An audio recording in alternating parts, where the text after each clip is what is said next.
Reconnaître les pertes de lucidité épisode 2 au niveau national. J'ai pas fait de vidéo depuis 6 mois, donc maintenant on va faire une vidéo l'an, hein, ou deux, si c'est tous les 6 mois. Je voulais revenir un petit peu sur ce thème parce que c'est un truc qui me tient un peu à cœur depuis un moment. J'ai fait donc une première vidéo sur le sujet. Et l'idée, c'était donc de revenir un peu sur ce mécanisme qu'on traverse un peu tous, peut-être même quotidiennement, ou en tout cas souvent, sur nos pertes donc de lucidité. Et donc, comme j'ai expliqué dans la première vidéo, en fait, c'est un mécanisme assez simple où, en général, c'est quand on traverse donc des émotions un petit peu fortes.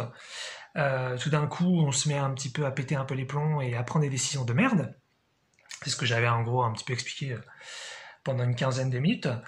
Et en fait, voilà, je voulais peut-être pousser le truc un petit peu plus loin d'un point de vue national, puisque cette première vidéo, elle était donc d'un point de vue individuel. Mais ça marche aussi en groupe. Et donc, comme j'avais pris l'exemple de la peur, quelle est donc voilà une peur en général qui est nationale, enfin je veux dire une émotion en général qui est nationale, c'est justement la peur. Et pour ça, l'actualité c'est parfait. Donc si vous voulez reconnaître des pertes de lucidité de groupes et donc de méga groupes de pays entiers, voire de monde, puisque parfois il y a des groupes de pays entiers qui s'amusent à faire passer des actualités pourries, il suffit en fait de regarder un petit peu les actualités qui sont là pour générer de la peur. Et donc évidemment, on s'est tapé, là on est peut-être en sortie de Covid, mais dans tous les cas, on s'est tapé, je pense, au niveau national, on s'est tapé donc des pics de peur, de folie. Après individuellement, on a tous réagi différemment, mais c'était un petit peu tendu. Il y avait un peu panique à bord. Et en fait, bon, ça date pas du Covid cette histoire, mais peut-être qu'on s'en est peut-être rendu compte avec le Covid. C'est quelque chose de très très très vieux. Après, est-ce qu'on peut parler de complot? Là, je vais pas aller là-dedans. Chacun se fera sa conclusion. Mais en tous les cas, ce qui est certain, c'est qu'il y a un petit peu un sensationnalisme. Une poussée vers les émotions donc intenses, et on utilise pour ça donc des actualités vraies, complètement vraies, partiellement vraies en tout cas, qui font flipper. Et en général donc ça amène donc des pertes de lucidité nationale, c'est qu'on se met à avoir vachement peur d'un nouveau thème, d'une nouvelle maladie, d'une nouvelle guerre, d'un nouveau phénomène, d'un nouveau risque. Et donc l'idée c'est d'avoir peur et ensuite de prendre des mauvaises décisions. Et ce qui est super marrant, c'est qu'à chaque fois on passe d'un truc à un autre. C'est-à-dire que finalement le but c'est pas tellement d'informer, mais c'est plutôt de faire peur, sans même être dans le complot. Hein. C'est qu'on peut tout à fait, genre personne n'oblige les gens à regarder les actualités. Donc on va pas dire qu'ils sont forcément manipulés pour allumer leur télé, ou regarder des actualités YouTube, ou regarder des sites internet, ou lire de la presse. Donc personne n'oblige les gens. Donc dans tous les cas, on peut pas parler de manipulation directe. Mais c'est toujours cette idée, après le Covid, on passe à l'Ukraine, après on passe, il y a eu la variole du singe, il y a aussi une histoire de piqûre. Tout ça date peut-être de quelques mois, donc je me suis même pas forcément renseigné pour cette vidéo de ce qui se passait un petit peu en ce moment. Mais c'est cette idée de faisons-nous peur, et surtout pensons que c'est vrai tout ce qu'on nous dit, sans jamais vraiment questionner la logique qui est derrière, et donc prenons des décisions vis-à-vis de ça. Les gens, par exemple, il y a des gens pendant le Covid qui sont restés chez eux tout le long, qui sont jamais sortis, même alors qu'on avait le droit d'une heure par jour pendant le confinement, voilà. Donc il y avait des trouilles de dingue. Pour l'Ukraine, vous savez, tout le monde s'est dit, ça y est, c'est la guerre mondiale qui arrive, Poutine, c'est le grand méchant loup, et à chaque fois, c'est pareil, on va passer à une nouvelle guerre, on va passer à une nouvelle maladie, on va passer à un nouveau truc, mais en fin de compte, on sait pas encore, en tant qu'espèce, on sait pas encore, je dirais, gorgé de cette peur. On n'est pas encore arrivé à un stade où on va se dire, ça y est, on a eu bien peur, ça fait peut-être des siècles, on connaît l'expérience, on a donné, maintenant on va peut-être passer à autre chose. Non, il y a encore ce truc de vas-y, c'est quoi l'actualité, c'est quoi les merdes dans le monde, putain, on va kiffer un peu, mais on va kiffer pas trop, parce qu'on va quand même être mal derrière, et puis après on va prendre plein de décisions, voilà. Puis ou sinon on peut nous faire peur aussi donc sur l'économie, on nous dit que c'est la hausse des prix, qu'il y a le fuel, l'électricité ou d'autres trucs, et c'est toujours un peu ce truc-là. Et donc en fait c'est intéressant de regarder dans la même lignée donc de la première vidéo, c'est de reconnaître ces pertes de lucidité nationale. Alors là, on peut les vivre d'un point de vue individuel, puisque on est peut-être tout seul devant son poste de télévision, ou devant sa revue de presse, devant sa vidéo YouTube ou autre chose, sa lecture. Et l'idée, c'est un petit peu de reconnaître ce truc. Ok, on m'informe de quelque chose. C'est-à-dire qu'une minute avant, je ne le savais pas. Il vient d'avoir une nouveauté. Ou alors, c'est la continuité d'une ancienne actualité, mais j'étais relativement tranquille vis-à-vis de cette actualité. Maintenant, une nouveauté arrive. Donc, ça peut être une nouvelle vague de Covid, une nouvelle maladie, une nouvelle guerre. Voilà. J'étais bien avant, maintenant je lis ce truc. Déjà, personne m'a obligé à regarder le truc. Déjà, ça soulève toujours la question de mais pourquoi les gens regardent les actualités de merde? Pourquoi est-ce qu'on se fait peur? Pourquoi est-ce qu'on se torture? Et la seule réponse, l'argument que les gens disent, mais il faut bien que je sois informé. On a besoin d'être informé que ce qui nous sert dans notre quotidien. La plupart du temps, l'information, elle nous fait peur, mais de façon inutile. Ça veut dire que ça ne change pas notre quotidien. C'est pour ça que moi j'avais regardé les informations sur le Covid principalement, parce que là ça touchait mon quotidien, avec le confinement, avec des trucs, il fallait bien que je m'informe s'il y avait des lois qui passaient, s'il y avait un masque à porter, ok. Mais sinon, de mon expérience en tout cas, peut-être que je me trompe, mais toutes les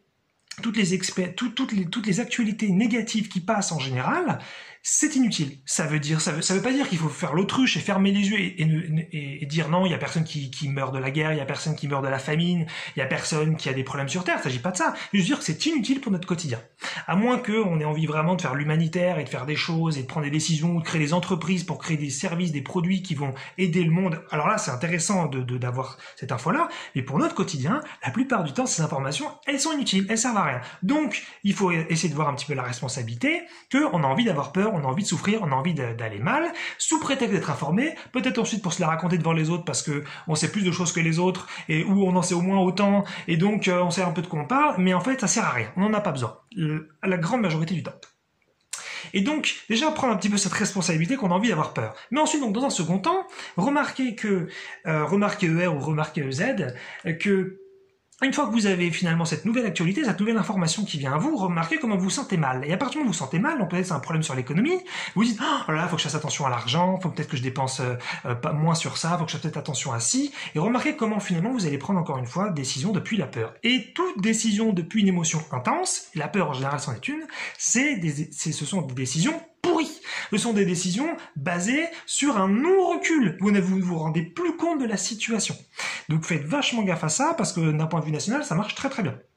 Ensuite, c'est des pays entiers qui prennent des décisions de merde, ça fait peut-être des manifestations, c'est des gens qui filent de partout, ça pète les plombs sur les réseaux sociaux, enfin c'est vraiment n'importe quoi. Hein. Mais je souris parce que avec bienveillance, je veux dire que quand on est dans l'émotion, qu'on est pris, de toute façon c'est foutu. Donc il faut le gérer avant, il faut avoir pris du temps à observer les émotions, il faut avoir beaucoup d'expérience, beaucoup peut-être de spiritualité ou de sagesse un petit peu là-dessus. Enfin ça vient avec le temps, ça c'est pas tout seul. Donc une fois qu'on est pris, on est pris. Mais de remarquer qu'effectivement, même d'un point de vue national, ou d'un point de vue même peut-être international, puisque par exemple dans le cas du Covid, ça n'a pas touché que la France évidemment, eh bien, à partir du moment où il y a une autorité qui vient nous dire quelque chose, après on peut questionner cette autorité ou pas, mais qui vient nous dire attention, il faut s'inquiéter de ça, eh bien, ça va générer donc des émotions négatives, ça va générer donc des pertes de lucidité, et ça va donc générer des mauvaises décisions. Et ces mauvaises décisions vont amener à des nouveaux problèmes, puisqu'on a pris des mauvaises décisions, donc ça fait de la merde, et donc ça va amener encore des émotions négatives, et ça va faire un chaos absolument pas possible.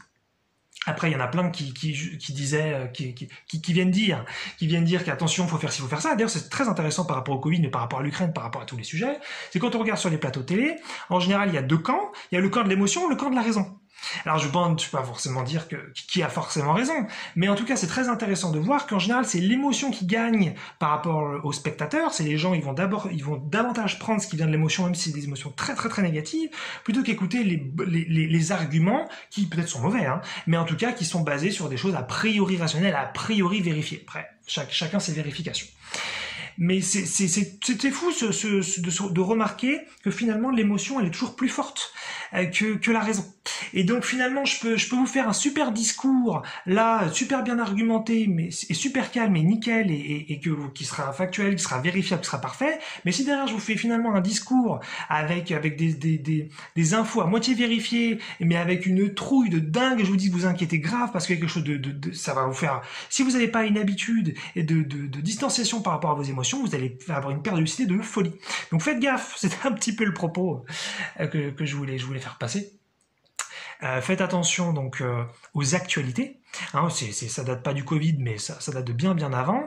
Il y a un projet, je dirais, même non complotiste, c'était un projet assez officiel, puisque le but, c'est toujours pareil, c'est de vendre. Hein.